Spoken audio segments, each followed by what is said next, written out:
A man takes advantage of the absence of a goddess in her home, sneaks under the goddess's bed at home, enjoying the oppression of the goddess every night. Not only does the man spy, he also bugs the goddess. The lighter he uses is wired, so that he could listen to her voice when it was not convenient to listen to her voice. Every day he sneaks into her home, while she is out walking her children. He would sneak into his home, he would lie on his pillow, and enjoy the scent of his goddess Chihiro. A man named Mitsui wanted to see Chihiro every day, so he opened an aquarium opposite his house. The wall on the first floor was covered with Chihiro's head. In order to get to know Chihiro better, so he bought a telescope. He watched her every day, even though Mitsui knew that Chihiro was married, and even had a baby, but he still couldn't stop his love for her. One day Mitsui was watching the play through the telescope. He found his husband beating him up. He could never have imagined that the goddess he'd been in love with was married to a domestic violence man, but in the daytime, the couple acted as if nothing hadn't happened. Mitsui wondered if what he saw last night was a fantasy, but when Chihiro turned around, the bruises on her eyes told her it wasn't. She found out that Chihiro's wedding had not been a happy one, so on the 10th of every month, she would anonymously send a bouquet of flowers to the goddess, with the words, "I wish you happiness," written on it. When her husband was not at home,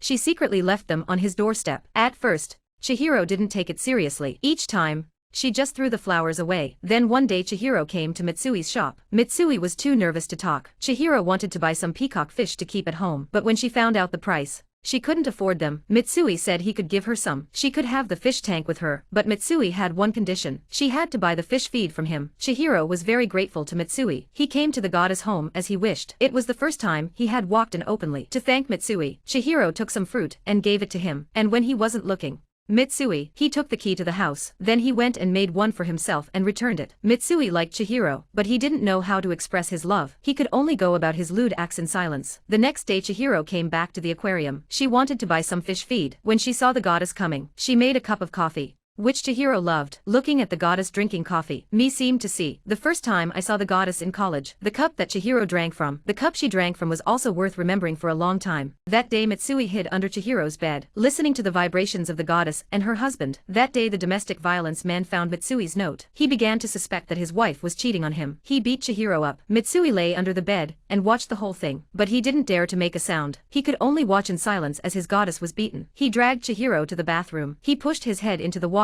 When he had finished, Mitsui took him out and put him on the carpet. The next day Chihiro woke up, looking at the blanket covering her body. She wasn't surprised, because she already knew someone had been spying on her, and that they would sneak into her house from time to time. At first it was Chihiro. She received flowers anonymously on the 10th of every month, although she was afraid that her husband would find out. But in the desperation of her marriage, a bouquet of flowers seemed to pierce a ray of light in the darkness. It gave her a glimmer of hope. Over the past few months, Chihiro was surprised to find that the peacock fish had not died, because Chihiro hadn't even bothered with the fish, and the crying baby in the nursery would often make a laughing sound of its own. He knew he was being spied on, but he didn't panic. Instead, he felt it was a sense of security to get away from the abusive man. He went into the bedroom where no one was, asking him to save him, to get himself out of the abyss. But little did Chihiro know, the man who spied on him was just a cowardly, weak man. The reason why Mitsui is so timid and weak, because he had been forgotten since he was a child, because he didn't exist. When his classmates took graduation photos in high school, none of them felt that someone was missing. When he got to college, Mitsui was called up by the teacher to ask a question. He stood there in a daze. A warm voice came from behind. Mitsui turned to see the sweet and beautiful Chihiro. Chihiro helped him overcome his embarrassment, but it was also the first time in Mitsui's life he had never heard his name from a classmate. From his classmates. From then on,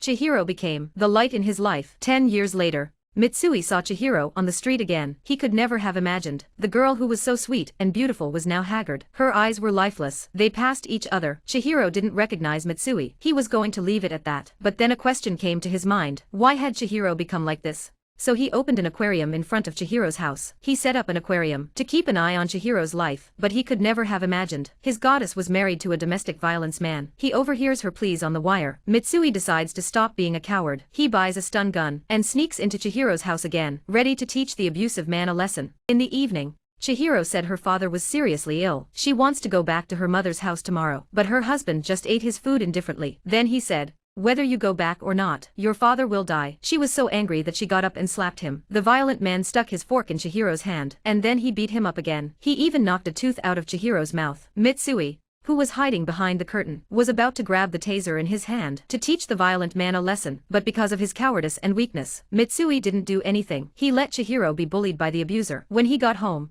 He knelt in front of Chihiro's head. He apologized for his cowardly behavior. To express his sincere apology, Mitsui electrocuted himself. The next day, Mitsui came to his senses. Tears the headshot off the wall. He hated himself for his inaction yesterday. Later that night, the abusive man continues to abuse her. This time Chihiro took a kitchen knife and fought back. But the man had gone into a frenzy. He gripped the knife blade straight away and scared Chihiro silly. He pushed him down and prepared to kill him. At that moment, the violent man received an electric shock. He was electrocuted and passed out. Chihiro looked up. In a flash he understood the person who had been spying on him. It was the man in front of him. At that moment, the domestic violence man's body suddenly moved. Chihiro didn't want to live the same life as before. She was about to strangle him to death. But Mitsui stopped her. Then she strangled him with her own hands and killed him. The next day, Mitsui went to the police to turn himself in. Here Chihiro looked for Mitsui's room. He saw the messy photos on the wall.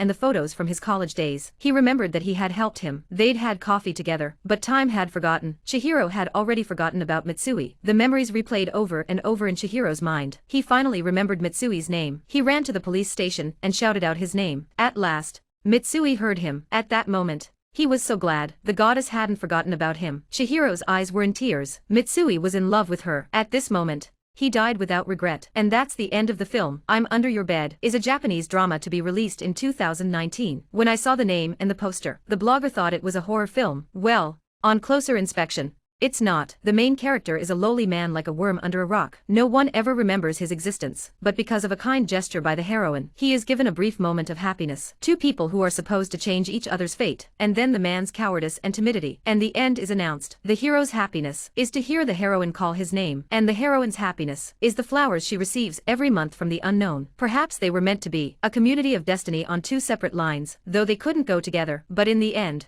they save each other.